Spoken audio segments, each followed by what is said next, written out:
मैं इस वक्त लार शरीफ कंगन में हूँ। हज़रत निज़ामुद्दीन कियानवी रहमतुल्लाह अलैह का 3 रोज़ा उर्स यहाँ पर मनाया जा रहा है। बिल्कुल लंगर के पास हैं। यहाँ से लंगर जो है पहुँचता है ज़ाहिरीन तक। और आप तमाम लोगों को पता है कि ये उर्स मुबारक हर साल मनाया जाता है। कोई आज ख़ास बनाने की कोई वजह नहीं है। ये उर्स हर साल बड़ी अक़ीदत व एहतराम के साथ मनाया जाता है, लेकिन इस बार लोगों में पहले के मुकाबले में ज़्यादा जोश व खरोश है। उसकी वजह यह है कि हज़ारों लाखों लोगों की अक़ीदत जिस दरगाह से जुड़ी हुई है, उस दरगाह के सज्जादा नशीन इलेक्शन लड़ रहे थे। मेंबर पार्लियामेंट का इलेक्शन, पहली बार मेंबर पार्लियामेंट का इलेक्शन लड़ रहे थे।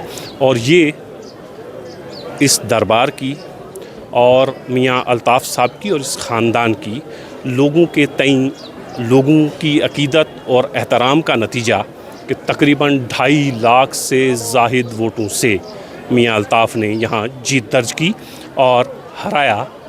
Farmer chief minister Mehbooba Mufti को हराया। अपनी पार्टी के उम्मीदवार जिसकी हिमायत भारतीय जनता पार्टी कर रही थी। तो मतलब ये कि पीडीपी और पीडीपी सदर और former chief minister Mehbooba Mufti भी हारी, भारतीय जनता पार्टी भी हारी, अपनी पार्टी भी हारी।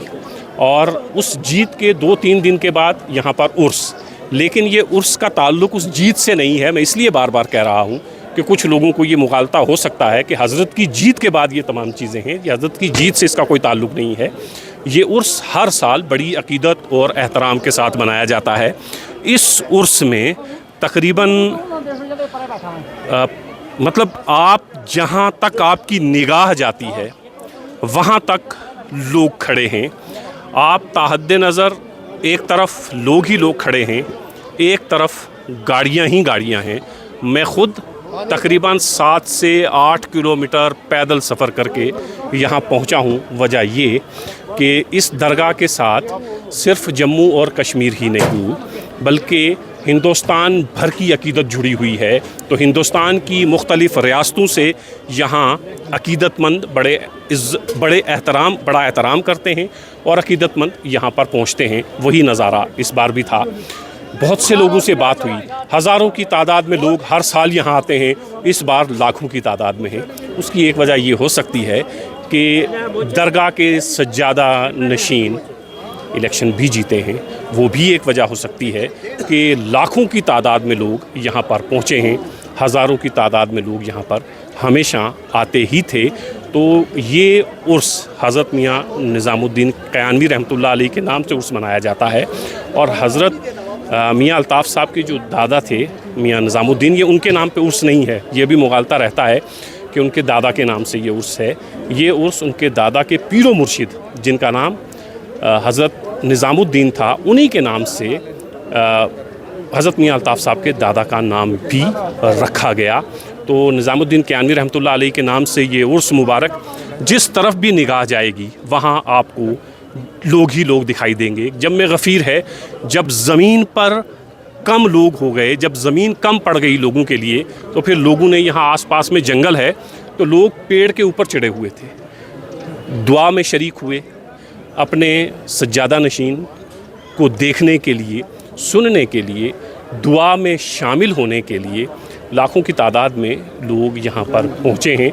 मेरी इस बात से हो सकता है आपको ये लगे कि मैं लाखों बार कयों कह रहा हूँ। अगर आप यहाँ पर होते तो आपको अंदाज़ा होता कि कितनी बड़ी तादाद में लोग हैं। मैंने अपनी ज़िंदगी में किसी उर्स में, किसी सियासी जलसे में, किसी मज़हबी जलसे में इतनी बड़ी तादाद में लोग नहीं देखे हैं। ख़ास सियासी जलसों में ख़ास किस्म के लोग होते हैं। मज़हबी जलसों में भी आजकल हमने थोड़ा बांट दी हैं चीज़ें, तो मज़हबी जलसों में भी ख़ास तरह के लोग ही पहुंचते हैं। लेकिन ये दरगाह है, इस दरगाह के साथ तमाम मज़ाहिब के मानने वाले, तमाम बरादरियों के मानने वाले, तमाम मसालिक के मानने वालों की अक़ीदत जुड़ी हुई है। इसीलिए हम जिधर निगाह उठाते हैं वहाँ तमाम बरादरियों के लोग, तमाम मज़ाहिब के लोग हमें दिखाई देते हैं। और ये अक़ीदत और एहतराम इस दरगाह के साथ है। ये दरगाह वो दरगाह है जो पिछली कई दहाइयों से इस सरज़मीन से روحانی غذا لوگوں تک پہنچاتی رہی ہے. جب جب لوگ روحانیت کی تلاش کرنا شروع کرتے ہیں، جب جب لوگ ذہنی سکون کو تلاش کرنا شروع کرتے ہیں، تو لوگ اس درگاہ پر پہنچتے ہیں، اور یقیناً اس درگاہ سے انہیں فیض بھی ملتا ہوگا، سکون بھی ملتا ہوگا. تبھی ہر سال، پچھلے سال اگر 1 لاکھ لوگ ہیں، اگلے سال 1.5 لاکھ لوگ ہوتے ہیں. تو دن بدن اس درگاہ کے ساتھ لوگ جڑتے جا رہے ہیں، اور اس درگاہ نے بھی بغیر رنگ و نسل، بغیر مذہب و ملت، تمام لوگوں کی خدمت کرنے میں کوئی کسر نہیں چھوڑی ہے. چاہے وہ روحانی خدمت ہو، چاہے تعلیم کا شعبہ ہو، چاہے سماجیات ہو، اور چاہے سیاست ہو. یہ خاندان روحانی غذا کا سبب بھی بنتا رہا ہے، اور ساتھ ہی ساتھ سیاسی طور پر بھی اس خاندان نے لوگوں کی بہت خدمت کی ہے. اسی لیے اس خاندان سے جو ایک آواز نکلتی ہے، وہ آواز دور پہاڑوں میں بیٹھے ہوئے شخص تک پہنچتی ہے، اور اس آواز پر وہ لبیک کہتا ہے، آمین کہتا ہے. اسی لیے آپ نے دیکھا ہوگا میاں الطاف صاحب نے کوئی بڑے جلسے نہیں کیے ہیں، لیکن جہاں پہنچتے تھے وہاں خود بخود جلسہ ہو جاتا تھا. لوگ ان کو دیکھنے کے لیے، سننے کے لیے پہنچتے تھے. تو یہ حضرت نظام الدین کیانوی رحمۃ اللہ علیہ کا عرس مبارک، اور عرس مبارک میں ہم بھی یہاں پر پہنچے اور یہ تمام مناظر آپ تک پہنچائے.